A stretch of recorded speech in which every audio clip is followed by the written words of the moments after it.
Welcome to Story Time with Miss LaPerry. Today's story is Dasher, written and illustrated by Matt Tavers. You may have heard the story of how a certain red-nosed reindeer was chosen to guide Santa's sleigh one foggy Christmas Eve. You probably heard of the 8 other reindeer too. Maybe you can even remember all their names. But you might be surprised to hear that there was a time long ago when Santa's sleigh was pulled not by a team of reindeer, but by a single horse named Silverbell. In those days, Santa didn't have quite as many toys to deliver as he does now. But over the years, as more and more children believed in the magic of Christmas, Santa's list grew longer and longer, and his sleigh grew heavier and heavier. Santa knew that pretty soon, dear old Silverbell was going to need some help. This is the story of how an ordinary family of reindeer became the most famous animals in the world, and it never would have happened if it weren't for a brave young doe named Dasher. Life was not easy for the reindeer family of J.P. Finnegan's traveling circus and menagerie. They spent long days crammed together under the hot sun as an endless stream of curious people jostled to catch a glimpse of them. Even at night, there was little rest. Some nights, to pass the time, Mama would tell stories. It was a magical place, she would say. The air was crisp and cold, and the ground was always covered with a cool blanket of white snow. Your father and I were free to roam under the glow of the North Star. Dasher, the youngest reindeer, loved Mama's stories. "Is that the North Star, Mama?" she asked. "The very same," Mama said. "We always knew we were home when it was directly overhead." "I wish we could go there," said Dasher. Mama sighed. "I do too," she said, "but Mr. Finnegan is not kind to animals who try to escape." Day after day, under the watchful eye of Mr. Finnegan, the reindeer family delighted crowds wherever they went. Dasher liked being with her family, and she loved meeting so many children who were always kind to her. Sometimes they even fed her carrots, which were her favorite food. But at night, while the others were sleeping, she would lie awake, gazing at the bright star on the horizon, wishing for crisp, cold air and cool blankets of white snow. One night, mighty winds shook the circus tents and rattled the animals' cages.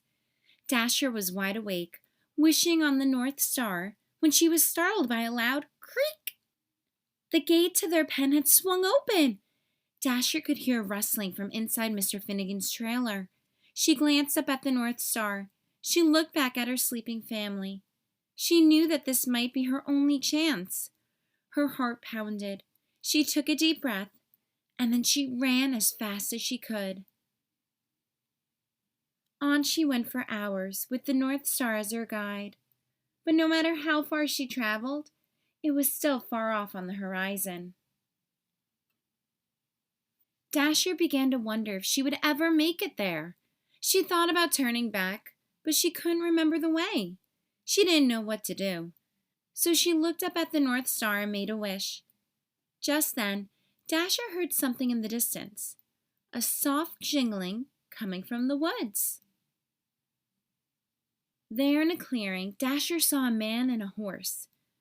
"I'm sorry, Santa," said the horse. "The sleigh's just so heavy this year." The man smiled. "Now don't you worry, Silverbell," he said.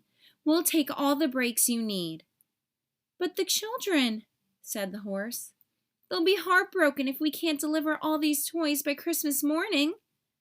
"Children?" thought Dasher. She stepped forward. "Maybe I can help," she said.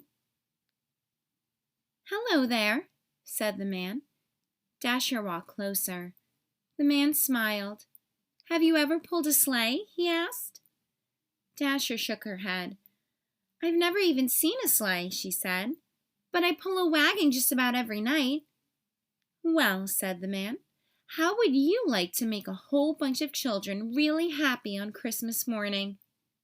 "I would like that very much," said Dasher. Santa thanked Dasher and attached her harness. It was soft against her fur, and its jingling bells made the most beautiful sound she had ever heard. Santa climbed into his sleigh. Dasher pulled with all her might. The load felt lighter. Dasher looked down.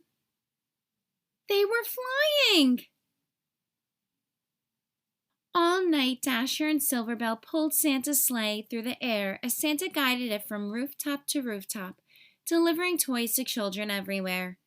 Dasher had never experienced such a thrill, and she ate so many carrots, she felt like she would burst. She was having so much fun, she forgot all about the North Star.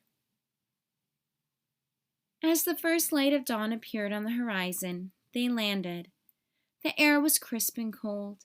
The ground was covered with a cool blanket of white snow. Dasher searched for the North Star on the horizon, but couldn't find it anywhere. Santa smiled. "Dasher," he said, "look up." And there it was, directly overhead. "Is that the North Star?" she asked. Santa's eyes twinkled. "Merry Christmas," he said, "and welcome home." The North Pole was just as wonderful as Mama's stories. Dasher roamed wherever she pleased, and Santa gave her all the carrots she wanted. But something was missing. "I love it here," she told Santa, "but I miss my family. I wish we could be together." Santa smiled. "That's your best wish yet, Dasher," he said. "Let's go find them." Late that night, Dasher guided Santa's sleigh all the way to J.P. Finnegan's traveling circus and menagerie. "Mama! Papa!" Dasher whispered. "Everyone, wake up!" Mama lifted her head. "Dasher?" she said. "Is it really you?" "It's me, Mama," said Dasher. She told her family all about Santa and Silverbell and how the North Pole was just as amazing as Mama's stories. "But I missed you," she said. "You were all I wished for." Dasher led her family to Santa's sleigh, and Santa attached their harnesses. "You're not going to believe this part," she said. When Christmas Eve arrived, Silverbell watched as Santa prepared his team. "Are you sure you don't want to come?" asked Dasher. "I'm sure," said Silverbell. "I know the 8 of you will do a fine job." Late that night, as Santa and his new team of reindeer soared around the world, he called them by name for the very first time. "Now Dasher, now Dancer, now Prancer and Vixen, on Comet, on Cupid, on Donner and Blitzen." On Christmas morning, after all the toys had been delivered, they flew back to the North Pole where they still live happily today. There, the air is crisp and cold. The ground is always covered with a cool blanket of white snow. And Dasher has everything she ever wished for. The end. Thanks for reading along with me today. Remember to subscribe below to hear more stories. Have the best day and remember to keep reading.